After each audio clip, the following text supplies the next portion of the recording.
Hello, and welcome to Working Historians, a podcast series where we discuss what historians do with their lives. I am Rob Denning, Associate Dean for Liberal Arts for Southern New Hampshire University's online history programs.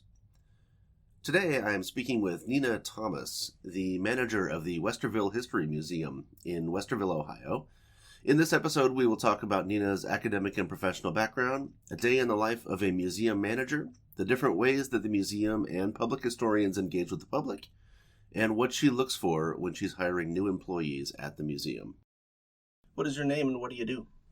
My name is Nina Thomas, and I'm the museum manager at the Westerville History Museum.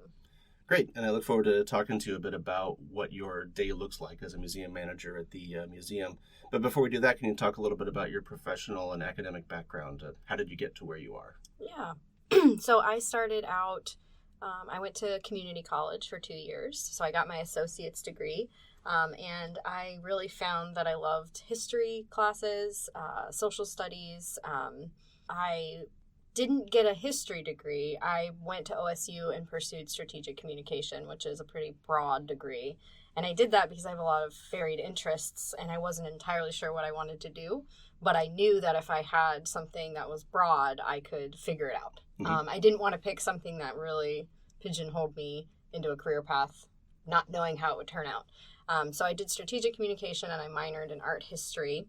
And while I was graduating, while I was going to school, I started working at the library here as a page. So I was shelving books here, and I had the HR director at the time really wanted to see me grow further in my career. So she suggested I continue to apply for other jobs at the library. And one of them was in the tech center. So I started working in the tech center, actually up here where we are. And so I worked there for a while. And then while the year I was graduating, this job in local history, it was a local history department here at the library, opened up.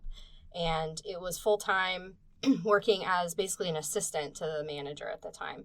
And so I applied for that and we kind of hit it off and I started working for her and she really became kind of a mentor to me. So I had just a bachelor's degree and I was working in local history and I remember people commenting like, how'd you get this job when you don't have any of this background, really? And it was just being in the right place at the right time and having people invest in me. So having the HR person who really wanted to see me, really thought I'd be a good fit for that role. And then my boss at the time, who was just really basically saw things in me maybe I didn't see in myself. And as I continued to work for her, I found I really did love that work. I loved working with the public. I loved doing public programming. We did exhibits, so it was really exciting. And I went back to school. So I got my master's in library science with a focus in museum studies. So that's where I took a lot of museum classes. Okay. So it was kind of nice because we're a museum within a public library. So that degree really fit my career at the time. So, and still does, because that's now she retired and I basically took over for her, and I've been the manager for about 4 years now. Great. And so what does a day in the manager's life look like? Every day is different. A lot of email, a lot of research requests. So people might be doing research on their houses or on their families. So we help with that. But also we're working on planning for exhibits. So we're doing research for our next history exhibits. We're doing going to meetings. We have a lot of partnerships. So I'm on the board of the Westerville Historical Society. I help plan all of their events and their programs. And we actually host them here at the library. So yeah, it's a lot of emails. It's research. It's prep. It's different every day. Yeah, it's interesting that you mentioned the Westerville, Historical Society. I moved to Westerville in 2019. And so I joined the society just in time for COVID to hit. Oh. And so I've never actually been to one of the meetings. Yeah. So it's interesting that I didn't realize that you were part of it. That's good to know. I've been meaning to start coming to those meetings. Yeah. Because I believe they have started back up again. Yes, we started back up in person in September last year. So before that, we were doing virtual programs. And so I would be recording them or kind of editing them and putting them together online. So we did a few of those, and they were actually pretty well attended. And we reached people that we wouldn't have probably, who wouldn't actually come to a historical society meeting. But yeah, we have been meeting in person. We actually have one in a couple weeks. Really? Yeah. I might have to get that information from you then. Okay, so you're part of you're part of the Westerville Historical Society, and you help people with their research requests. Mm-hmm. And you have an actual archive room Yes. that allows researchers, right? Yeah, so we have an archive that's on our second floor, so we do research appointments. So someone will email or call and say they're researching something, we'll pull the materials ahead of time and help them with their research.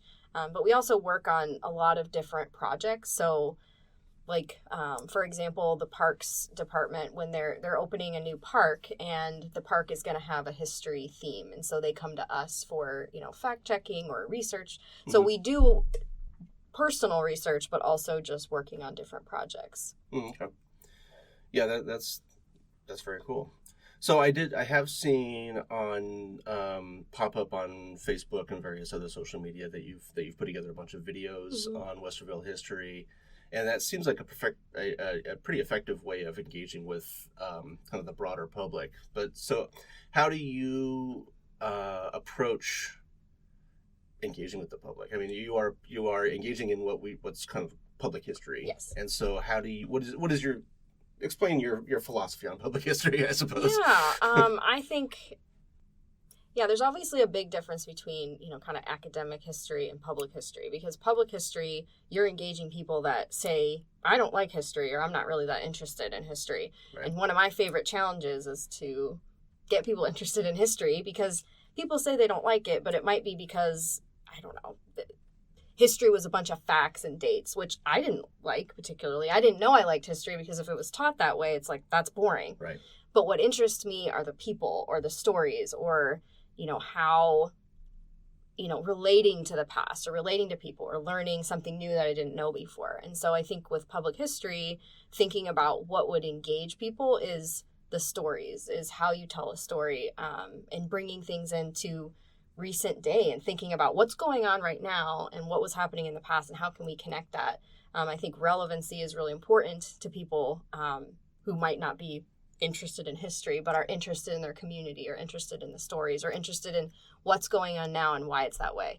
So we kind of try to tell stories that help paint pictures for people to connect the past with today.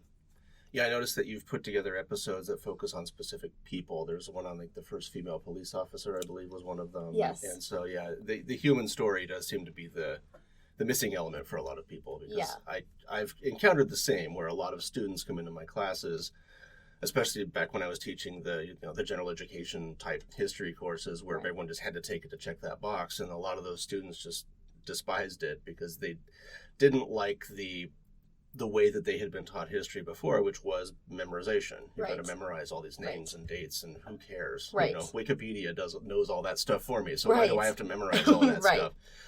And generally, they don't become interested until, like you said, you can kind of humanize it, tell the stories, kind of focus on not so much the memorization of names and dates, but kind of all of the connections, what brings them all together, why do things happen the way they happen. Right.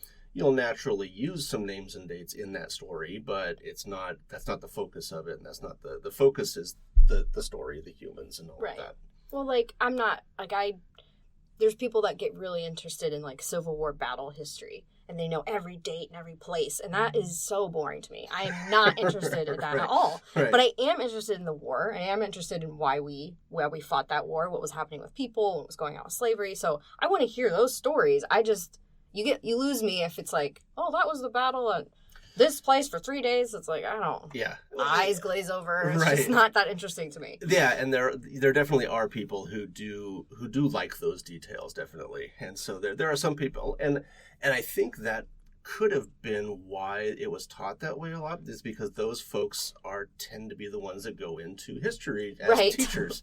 Because they love the minute details of the Third Corps' movement to the right at the Battle of the Little Round Top or whatever. Right.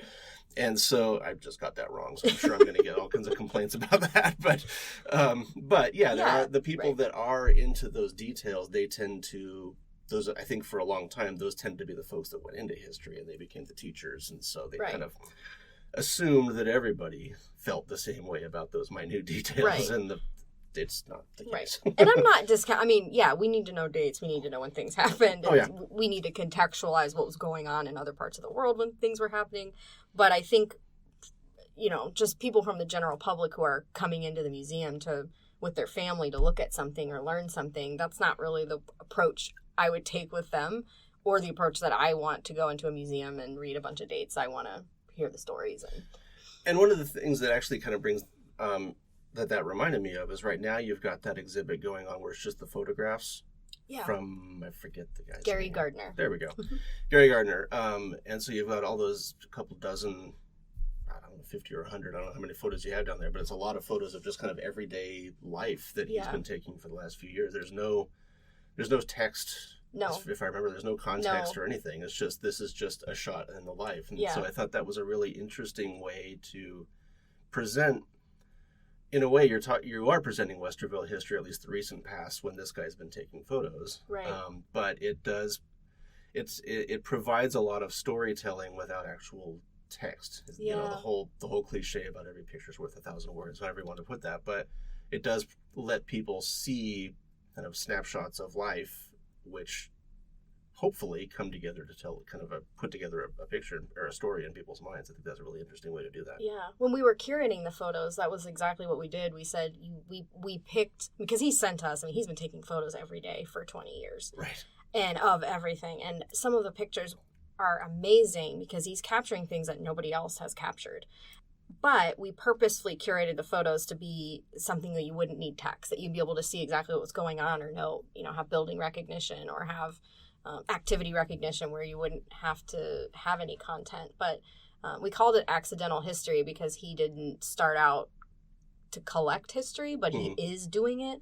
And I think he's actually a great example of someone engaging people in public history, because he will post a photo of like an old farm and give a little history of what it used to be. And so it is kind of a very relevant way to share the past. That's appealing as well, because his photographs are beautiful. Right. Yes. They're very compelling, and they're curated, but the ones that are there's actually a lot of photos down there that I scrolled through with my parents were in town a couple months ago, and so we were wandering around uptown. We wandered through the thing, and they and I, there were some photos there where we did want to know what the context of it was, and so I was like looking for the usual little info card or something to find out who is that guy, because he's doing something really goofy, and I want to know who that guy is. So anyway, it's a very interesting way to present local history. I mean, it wouldn't really necessarily work if you were to take that and put it in Washington, D.C. It's very or something. local. It's very local. Yeah. It's relevant to the people that live here because, they can see all of the buildings. You can walk outside and see most of the buildings. Right.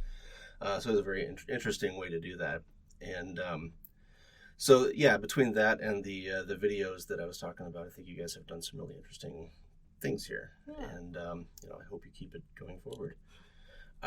So you are the manager of the museum. And many of the listeners to this podcast are history students. And so what types of things are you looking for when you're hiring someone, or potentially hiring someone? I'm not sure when the last time you hired someone for the museum was, but when you're thinking about hiring people to work for the museum, what do you look for? Yeah, we have a small staff, but we have interviewed and I've hired a few people for our department for the museum. For public history, one of the things we're really looking for is comfortability in front of people. So we always ask for them to kind of do something where they are being able to show us that they can present. So we will often ask for a video of them talking about something historical, or we'll have some sort of activity, because it's important to me to know that they're comfortable doing that. Because a lot of people are interested in history, or even libraries there's this myth about libraries, and maybe it's true of academic libraries, but that it's like a quiet place where you can read a book. Right, everyone's just shushing each other. Yeah, and it's not in a public library. I mean, I've worked in this library for over 15 years, and it is not quiet. It is very, people everywhere, lots of activities going on. But in the public history world, we are, on camera, we're doing videos, we are doing walking tours, we are presenting. So for me, it's really important for me to know that they're comfortable doing that. Other things I'm looking for is kind of like being a little bit of a jack of all trades, because when you're in a small museum, we don't have, if you're in a larger museum, you'll have someone who's in charge of exhibits, and that's your role, or someone who's doing, curation of objects. But here we do it all. So I'm doing curatorial work every day, as well as public programming, as well as exhibit prep. So it's a lot of having a lot of different skill sets. Even if you're not an expert at one thing, if you have a little bit of everything, I think that's really helpful in a role like this in a small museum.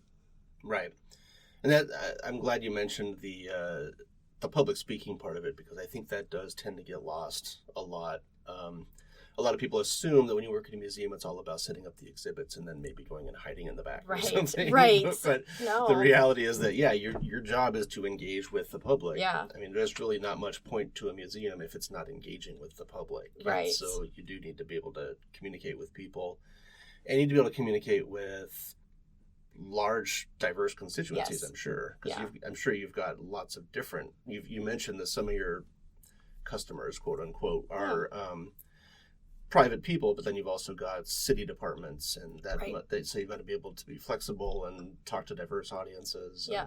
You need to be comfortable talking to people from all different levels. So anyone from, city council to just, a customer, everybody when you're doing public history, you're with children, you're with, older people, you're with people on different levels of their status, I guess. Yeah, different capacities, different occupations, careers, and all that. Yeah. So, what do you have coming up through the museum? Are there any new projects that you're working on? New exhibits? New ideas? We are currently working on preparing for a new exhibit.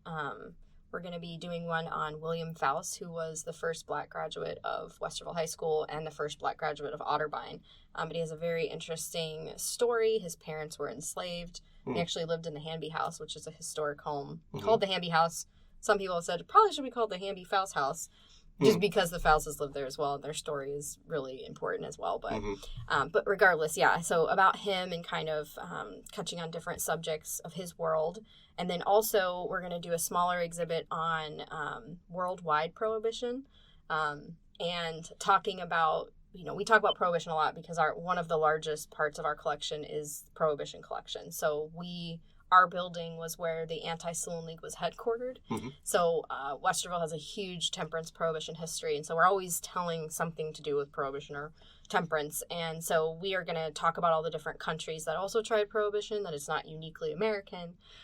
Because a lot of people think of it as this really weird random thing that America tried and we're freaks, but it's, freaks. But, other countries have had similar movements of temperance and prohibition. So we're trying to tie that in. There was an author who wrote a book called Smashing the Liquor Machine that came out a couple years ago, and it's very focused on worldwide prohibition. And we had him come and speak, and he's just a really interesting researcher, and his research is very different than some of the other authors who've covered prohibition in a very narrow way. He's covering it from a global perspective. So we're kind of tying in some of his quotes and his story.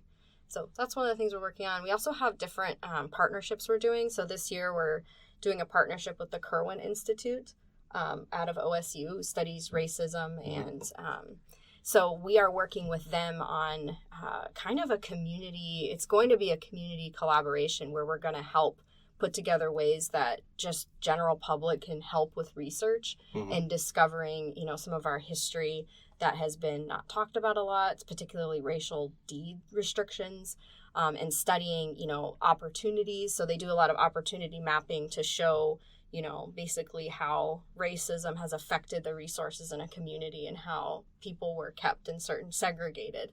And even though in Westerville, it's like, oh, well, we're in Ohio and that didn't really happen. Well, it did. And so we're working with them, and it's going to be exciting because I think there's a lot of people in the community who would love to participate in research or something like that, but they might not have the tools to do it. So we're going to help develop, ways that they can help do that research as well. That's great. Because yes, there tends to be an opinion of people, especially in northern states, that racism is a southern problem and it's not something that happened here. You bring up like deed restrictions, and I'm from California originally. I bought my first house in California, and that house was built in the 1950s. And out in California, the racial covenants, as they called them on deeds, was not directed at black people. It was directed at Asians. And so the deed that I signed for this house when I bought it in 2003, there was a section in there that said that I cannot sell this land to Mongolians, to Japanese, and it lists, all of the various, what today are fairly racist names for these people. And of course, I mean, the Supreme Court outlawed that a long time ago. So if there was a little note next to it saying this part's no longer legal, but it's still there because it's the deed. It's a legal document, so they can't just cut that out. Right. So it's been there for a long time, and so it's good to hear that.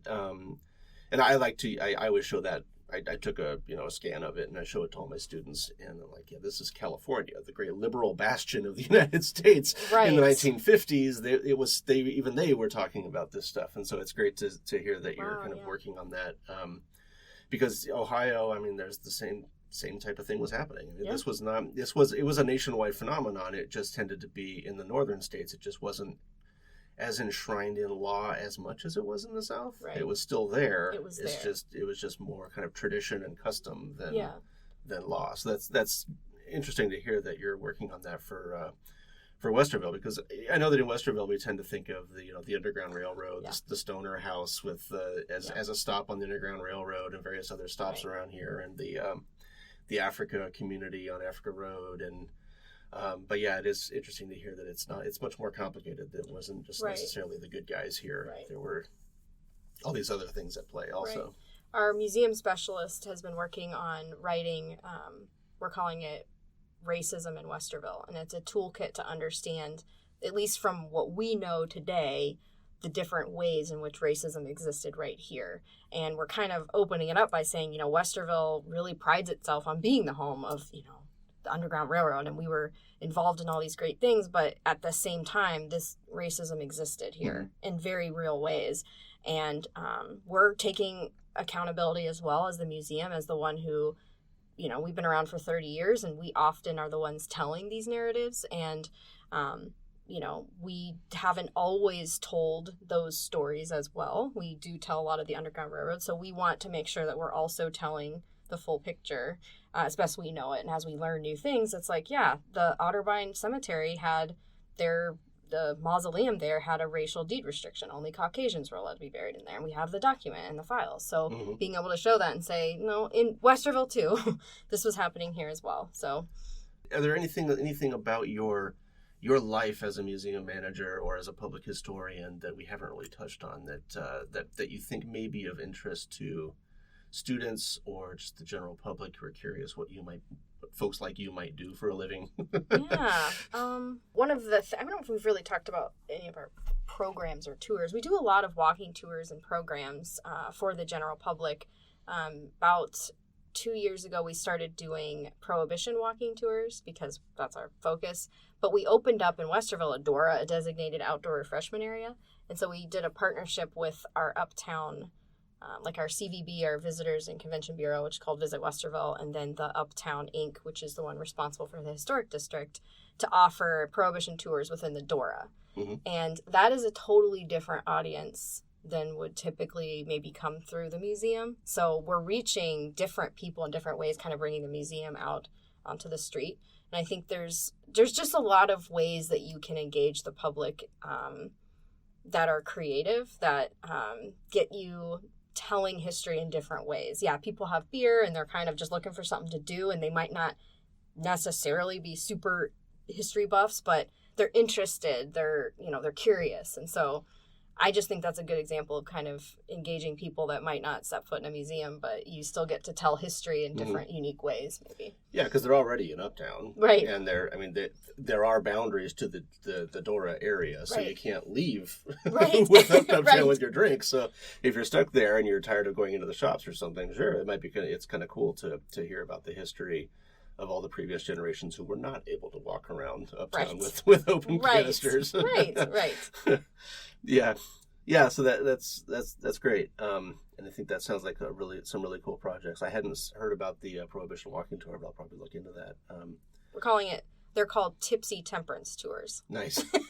I like that. All right. Thank you for taking the time to talk to me. Did you have anything that you felt like recommending for our audience today? Have you ever heard of the book How the Word is Passed by Clint Smith? I have not. It's a fantastic book. The author visited different historic places that tell history of slavery. And it's just a fascinating book, I think, for anyone interested in public history, because he really tackles how history is publicly done through tours, bus tours, walking tours, and how people tell the stories that are difficult and what stuff is left out. And he really touched on some stuff that, for me personally in my role, was really helpful, because he talks about people being interested not in history but in nostalgia. Mm-hmm. They like to feel like they look back on the past with these, rose-colored glasses, and it was so nice back then and all this stuff. And it's like, well, who was it nice for? And is that really history? History is actually really ugly a lot of the time, and complicated, and filled with racial gene restrictions and sexism and, homophobia. So telling those stories and being able to include, true history pieces. I just thought that book was really well written and really thought-provoking.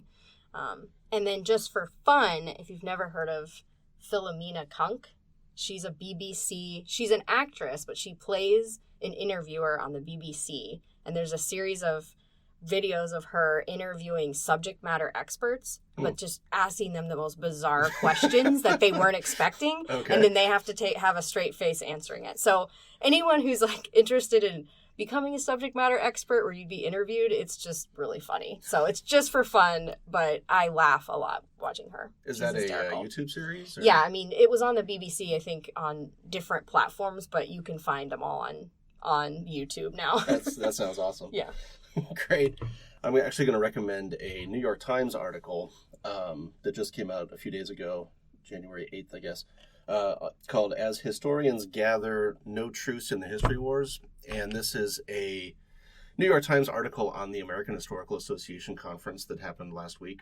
Normally, the American Historical Association conference doesn't get coverage in the New York Times because it's normally an academic conference, which nobody cares about. But in this case, the president of the AHA wrote an article back in August, I want to say, where he kind of criticized the presentist view that a lot of historians have lately on the past. What he says is happening a lot of times is that our modern focus on diversity, race, class, gender, he says sometimes goes a little too far when we are looking at the past, because a lot of historians try to be careful not to pronounce judgment on the past because of the past, people of the past having very different views on race, class, and gender, but it does still kind of filter into the work a bit. And so the president of the AHA wrote this essay where he kind of said that the presentism is a little bit too pronounced, and that sparked a huge discussion, and you don't want to say conflict because it's not like there's historians fighting in the streets, but it's definitely caused a bit of a to-do among historians, especially younger historians who are often the ones that are pushing the race, class, gender analysis on the past. And this kind of came to a head at the conference because there was a special panel put together where historians of kind of the older generation and the younger generation came together to talk about this. And there was, for an academic setting, some of the words were a little harsh. There wasn't profanity or anything like that, but from an academic perspective, your analysis is bad. that level, but still, it's the type of thing that stings when you're. And so it got a little bit tense.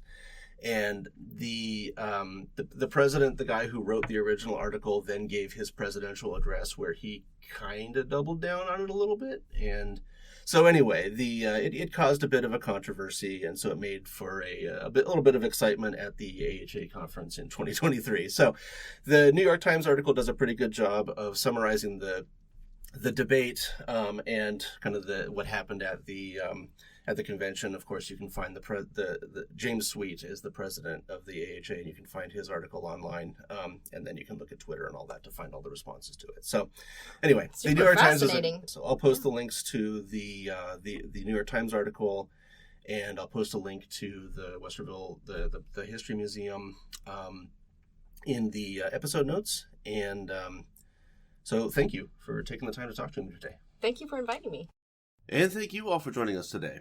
This episode appears on the Working Historians podcast feed, and you can subscribe to that feed on any podcast app, including Apple Podcasts, Google Podcasts, Stitcher, Podbean, Amazon Music, Pandora, or whatever else you prefer.